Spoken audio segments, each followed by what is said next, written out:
নির্দেশ বিজেপি প্রত্যেক রাউন্ডের শেষে হিসাব মিলিয়ে নিতে হবে, কোনো গুজবে কান না দেওয়ার নির্দেশ বিজেপি কেন্দ্রীয়।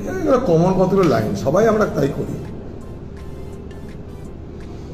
কন্যাকুমারীর ধ্যানে নতুন সংকল্প মোদী, তিনি বলেছেন 25 বছরে নতুন ভারতের ভিত্তি মজবুত করতে হবে, নতুন মিশন হবে রিফর্ম পারফর্ম ট্রান্সফর্ম। এ পুরনো কথা, রিফর্ম পারফর্ম ট্রান্সফর্ম, এটা মোদির বহু পুরানা জমানার কথা। আবার সেগুলোকে নতুন করে বলছে, আর কি করা যাবে? স্বামী বিবেকানন্দের আদর্শটাকে গ্রহণ করুক, তাহলেই হবে। স্বামী বিবেকানন্দ ভারতবর্ষের মানুষের জন্য কি বলেছিল সেটা গ্রহণ করুক, তবেই স্বামী বিবেকানন্দের প্রকৃত সম্মান করা হবে, স্বামী বিবেকানন্দের প্রতি প্রকৃত শ্রদ্ধা জ্ঞাপন করা হবে। স্বামী বিবেকানন্দ কখনো বিভাজনের কথা বলেনি। স্বামী বিবেকানন্দ ঐক্য, সম্প্রীতি, প্রেমের কথা বলেছে, শুধু ভারতবর্ষের মানুষকেই নয়, সারা পৃথিবীর মানুষকে। স্বামীজি তাই বলেছিল তার চিকাগো বক্তৃতায়, হেল্প নট ফাইট, সাহায্য করো, মারামারি নয়। অ্যাসিমিলেশন নট ডিস্ট্রাকশন, ধ্বংস নয়, সবাইকে একযোগ করো। পিস অ্যান্ড হারমোনি নট ডিসেনশন, অর্থাৎ শান্তি চাই, ঐক্য চাই, বিভাজন নয়। সেটুকু ফলো করলেই হবে। ভোটের ফল ঘোষণার আগের দিন সিপিআইএমের সমস্ত প্রার্থী নির্বাচন কমিশনের দ্বারস্থ হতে পারে, তাদের নিশ্চয় কোনো যথোপযুক্ত কারণ আছে। আমরাও করছি। আমরা দিল্লিতে আমাদের পার্টির পক্ষ থেকে নির্বাচন কমিশনের কাছে আমাদের যা যা দাবি সেগুলো বলা হয়েছে। এআইসি তরফ থেকে আমাদের কাছে গাইডলাইনও পাঠানো হয়েছে। সেই গাইডলাইন আমরা এজেন্টদেরকে দেব। সেই মতন আমাদেরও এজেন্টরা এআরও বা নির্বাচন যারা গণনায় থাকবে, তারা সেই বিষয়গুলোকে অনুধাবন করে কালকে নির্বাচন গণনায় অংশগ্রহণ করবে, এরকম পরামর্শ আমরাও দিচ্ছি। 2014 সালের আসন সংখ্যা পেরিয়ে গেলেও অবাক হওয়ার কিছুই নেই। ভার্চুয়ালি বৈঠকে বলছেন অভিষেক বন্দ্যোপাধ্যায়, এজেন্টদের প্রভাবিত করতে পারে বিজেপি দলীয় নেতাকর্মীদের। জানি না কে কি বলছে, কোথাকার কি, তাদের কি পদ আমার জানা নাই, কি অথরিটি আমার জানা নাই। ভোটের ডিউটি সেরে ফেরার পথে সিআইএসএফের জওয়ানের বিরুদ্ধে শ্লীলতাহানির অভিযোগ তিনি গ্রেফতার হলেন। শ্লীলতার অভিযোগ সেই জওয়ানের বিরুদ্ধে, কেন্দ্রীয় বাহিনীর জওয়ানের বিরুদ্ধে চিত্তুর থানা পুলিশ সেই সিআরপিএফের জওয়ানকে গ্রেফতার করেছে। মত অবস্থায় হতে পারে, তবে নির্বাচন শেষ হওয়ার পর বদলানি বা রাজনীতি দিদি করবে, এটুকু আমি জানি।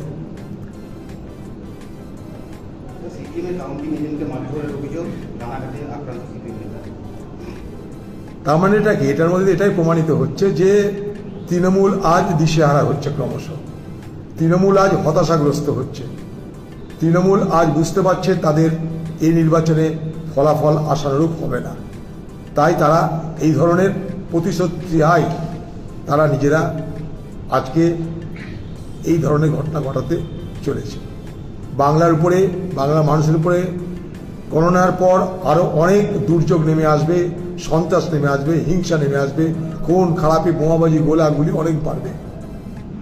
এটুকু আমরা দেখতে পাচ্ছি। তৃণমূল তো গোষ্ঠী এর মধ্যে আছেই, পুরনো আর নতুন তৃণমূলের গোষ্ঠী, খোকাবাবুর একটা তৃণমূল, দিদির একটা তৃণমূল, এটা তো আছেই। সবাই জানে, বাংলায় এটা ওপেন সিক্রেট, সবাই সবকিছু জানে এগুলো। ভোট পরবর্তী আমলে কিন্তু এখনো সন্ত্রাসের অভিযোগ, আইএসএফের বিরুদ্ধে অভিযোগ, পাল্টা তৃণমূলের, সেটা কিছুতেই থামছে না। কি করা যাবে? রাজ্যের ব্যর্থতা। এরকম কোশ্চেন করা বেকার, এই কোশ্চেন কোনো মানে হয় না। কোনো ফান্ডামেন্টাল কোশ্চেন করো, উত্তর দিতে ভালো লাগে। হঠাৎ শেয়ার বাজারে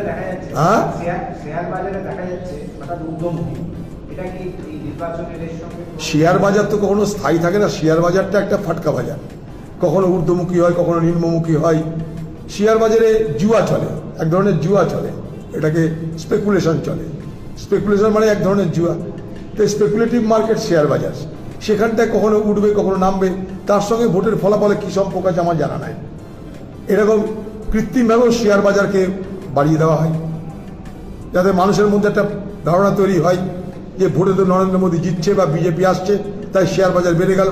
যে যার মতন শেয়ার কিনতে লেগে গেল, তারপরে দেখা গেল কেউ হারলো, কেউ জিতলো, আবার ফল করে গেল। মাঝখান থেকে যারা বাণিজ্য করে, যারা ধান্দা করে শেয়ার মার্কেটে, তাদের লাভ হয়ে গেল। এটা স্পেকুলেটিভ মার্কেট। কালকে এরকম সময় মোটামুটি একটা ফল প্রকাশের ট্রেন্ড হয়ে যাবে। শেষ মুহূর্তে কি রকম আশা করছেন রাজ্যের 42টা? রাজ্যে আমাদের ভালো হবে, বলে দিয়েছি আপনাদেরকে প্রথম দিনই। রাজ্যে আমাদের ভালো হবে, কার কী হবে জানি না। কংগ্রেস বামের জোটের ফলাফল ভালো হবে এবং আমাদের শতাংশের ভোটও অনেক অনেক বাড়বে।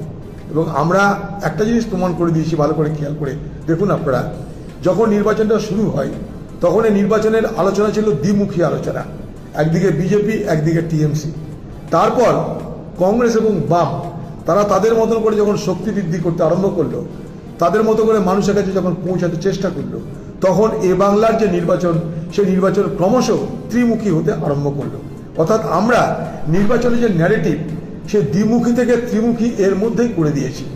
অর্থাৎ এটাই কিন্তু একটা বড় আমাদের কাছে রাজনৈতিক জয় বলে আমি মনে করি। নাহলে নির্বাচনটা হচ্ছিল দ্বিমুখী সম্পূর্ণ, বিজেপি তৃণমূল, তৃণমূল বিজেপি, আর কেউ ছিলাম না আমরা তৃতীয় পক্ষ।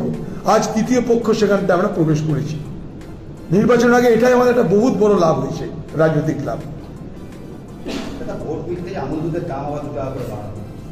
বাড়বে তো, এই রাজ্যে সবকিছু বেসরকারীকরণ করা হয়েছে। একটা সময় সমবায় ব্যবস্থার মাধ্যমে মানুষকে দুধ এবং দুধ সরবরাহ হতো।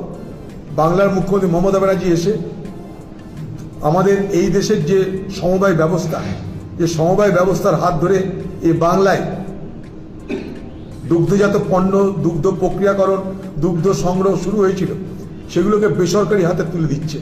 মেট্রাপড়া দেখেছেন, তার জন্য আমি কেসও করেছিলাম। আমি হেরেছি, কিন্তু আমার কেস করেছিলাম, আমি হয়তো কোনো কারণে হেরেছি, আগামী দিনে আবার করব।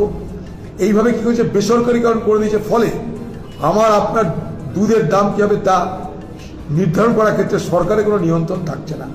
বেসরকারি পুঁজি তারা লাভের জন্য ব্যবসা করে, তাই তাদের বেলাগাম লাভ আমাদের সমস্যা বাড়াচ্ছে। দুধ এ ভারতীয়দের, এ বাঙালিদের জন্ম থেকে মৃত্যু সব কিছুতে প্রয়োজন হয়, প্রতিদিনের প্রয়োজন, জন্ম থেকে মৃত্যু প্রতিদিনের প্রয়োজন দুধ। সেই দুধের দামের উপর যদি কোনো নিয়ন্ত্রণ না থাকে রাজ্য সরকারের, স্বাভাবিকভাবেই সে দাম বাড়বে। এইভাবেই আমাদের লুট করা হচ্ছে। এটা এক ধরনের লুট চলছে বাংলাকে, এইভাবে আমাদের শোষণ চলছে। দেখো, ভাঙড়ে তৃণমূল আর আইএসএফের মধ্যে গন্ডগোল বেঁধেই থাকছে, কোনো রকমভাবে কি করবো তাতে? বাদলে বাঁচে রাজ্য সরকারের প্রশাসনের ব্যর্থতা। কংগ্রেস পার্টি অফিসে নিচে দেখছিলাম একটা মঞ্চ বাঁধা হচ্ছে। মঞ্চ বাঁধা হচ্ছে এই কারণে যে কালকে আমাদের অনেক লোকজন আসবে। এই রোদ, এই কখন জল হচ্ছে, কখনো রোদ পড়ছে, তাদের অন্তত দাঁড়ানোর একটা জায়গা করতে হবে, তো তার জন্য মঞ্চ বাঁধা হচ্ছে। মার্জি নিয়ে কি বলবেন আপনারা আসলে? দেখা যাক, তিনটে মুর্শিদাবাদের 3টে আসন আমরা জিতব। এছাড়াও মালদা আছে, রায়গঞ্জ আছে, বীরভূম আছে, পুরুলিয়া আছে। এই কয়েকটা জায়গায় আমরা খুব ভালো ফলাফলের আশা করছি। আমরা কংগ্রেসের পক্ষ থেকে, বামেদের পক্ষ থেকে দমদম, তারপরে আরও কি তারা কতগুলো দক্ষিণ কলকাতা, এইসব জায়গায় তারা তাদের মতন করে সার্ভে করেছে।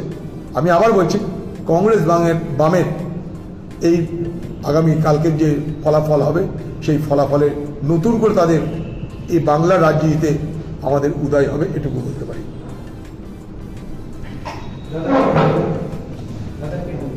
कल चुनाव के नतीजे निकलने के बारे में 2019 के चुनाव में एनडीए और उसके शरीक दल एनडीए और उसके शरीक दल मतलब बीजेपी 303 तक गए थे।